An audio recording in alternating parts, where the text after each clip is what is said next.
안녕하세요. 핵심 뉴스만 전해드리는 지인입니다. 구독과 좋아요는 제작자에게 큰 힘이 됩니다. 미국의 금리 인상이 계속되고 있고 한국 역시 마찬가지인 상황입니다. 이런 상황이 진정될 때까지 양 국가 모두 마음을 놓을 수는 없을 것 같습니다. 현재 조선 3사를 비롯해 대부분의 기자재 업체들이 정당한 평가를 받고 있지 못합니다. 이 가운데서도 삼강 M&T는 최근 한 달간 급격한 하락을 겪었습니다. 삼강 M&T는 무조건 성장하는 기업이고 이제는 조선업을 뛰어넘은 본 사업을 영위하고 있기 때문에 오늘 얘기하려고 합니다. 그럼 시작하겠습니다. 일단 이 기업이 어떤 사업을 영위하고 있는지 다트에 공시된 자료를 파악해 보겠습니다. 보시면 삼강 M&T는 조선, 플랜트, 특수선, 수리개조, 후육관관 사업을 하고 있습니다. 현재 삼강 M&T가 주력으로 하고 있는 사업은 플랜트와 후육관관 사업입니다. 두 사업 모두 미래 사업이라고 볼 수 있습니다. 왜냐하면 해양 플랜트 사업 같은 경우는 주로 맞춤형 제품이 대다수이기 때문입니다. 고유가가 지속되면서 해양 플랜트는 다시 주목받기 시작했습니다. 업계에 따르면 해양 플랜트는 최근 10년간 외면받아왔습니다. 그렇기에 해양 플랜트 하부 구조물을 제대로 제작할 수 있는 업체는 손가락에 꼽을 정도입니다. 그렇기 때문에 삼강 M&T 해양 플랜트는 정말 뛰어난 제품으로 인정받고 있고 전 세계적으로 환영받고 있죠. 후육관관 또한 마찬가지입니다.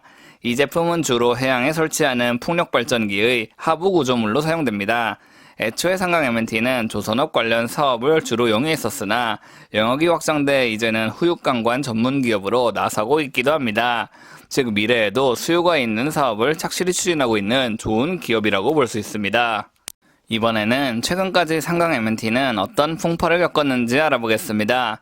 왜냐하면 올해 7월부터 8월까지 주가는 급등했습니다. 그런데 현재는 거의 30%의 추락을 겪고 빌빌대고 있습니다. 이 같은 주가 상승과 하락이 기업의 문제 때문인지 아니면 대외적 변수 때문인지 확실하게 알 필요가 있습니다. 기업의 경쟁력이 약해졌다면 우리는 충분히 조심해야 합니다.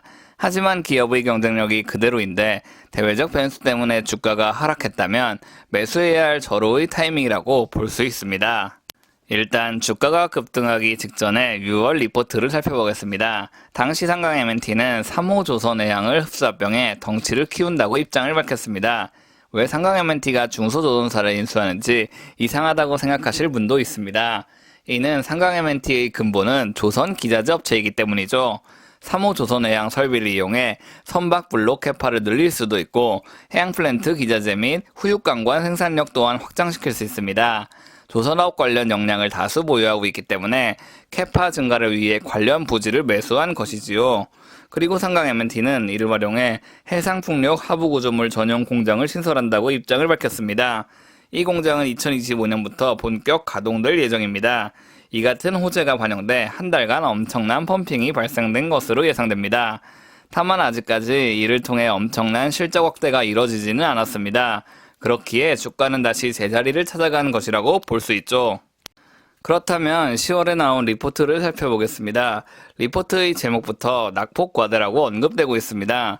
리포트에 따르면 글로벌 부유식 해상풍력 파이프라인 시장은 1년 만에 2배로 증가했습니다. 이 같은 시장 확장은 정말 엄청난 호재라고 볼 수 있습니다. 가뜩이나 많은 수주 물량 때문에 공장 부지를 넓힌 상황인데 시장 확대가 또 진행되고 있다는 사실이 포착됐기 때문입니다. 그리고 리포트에서는 50만 평의 전용 공장의 부지가 다시 재평가를 받을 것이라고 설명하고 있습니다. 이에 더해 국내 해상풍력 시장이 활성화되지 않는다고 해도 삼강 M&T 실적이 악화될 리는 없다고 리포트는 강조하고 있습니다. 한국은 아직까지 신재생 에너지에 대한 시장이 활성화되지 않았습니다. 다만 대만, 미국, 호주 등은 급격하게 신재생 에너지 시장을 확장하려 하고 있고 아시아권에서 제대로 된 하부 구조물을 공급할 수 있는 기업은 삼강 M&T 뿐입니다. 게다가 2025년 대규모 하부 구조물 생산 공장이 완공된다면 이 기업은 정말 전무후무한 기업으로 성장할 수밖에 없습니다. 오늘은 삼강 M&T에 대해 알아봤습니다. IRA 법안이 추가되면서 전기차, 배터리 기업들은 관련 규정 때문에 무리의 기업의 덩치를 키우고 있습니다. 반면 삼강 M&T는 해양 하부 구조물이라는 특화된 시장에서 활약하고 있기에 앞으로 수년간 마음 놓고 영업망을 확장시킬 수 있습니다. 게다가 연간 실적 확대치를 살펴보면 앞으로 5년간 기업의 매출은 약 5배가 증가하게 됩니다. 정말 엄청난 성장이라는 말이죠. 따라서 중장기적으로 이 기업은 무조건 성장할 수밖에 없다고 저는 보고 있습니다. 제가 준비한 소식은 여기까지입니다. 지금까지 핵심 뉴스만 전해드리는 지인이었습니다. 감사합니다.